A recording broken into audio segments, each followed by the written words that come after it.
Fú, to je ale počasie. Ale už sme doma. Poďte ďalej.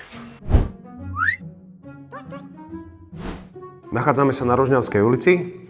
Žiaden výťah, nie žiaden problém. Poďte ďalej, sme na prízemí. Malá útulná chodbička, šatníková stena, vchod do kúpeľne. Môže to vyzerať aj takto. O kúpeľňu je už postarané. Teraz sme v obývačke, ktorá môže vyzerať, že by takto. Tak, a tu máme kuchyňu. Je čiastočne zariadená. Na konci roka tu môžete robiť, čo ja viem, risky. A môže vyzerať trebárs aj takto. Výhľad v pohode, mreža drží.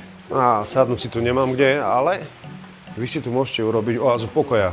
Napríklad takto. A máme tu ďalšiu miestnosť, ktorú si môžete urobiť podľa vlastných predstav. Môže tu byť spálňa, pracovňa. Nemáme tu síce svetlo, ale môže to vyzerať aj takto. Tak čo, beriete?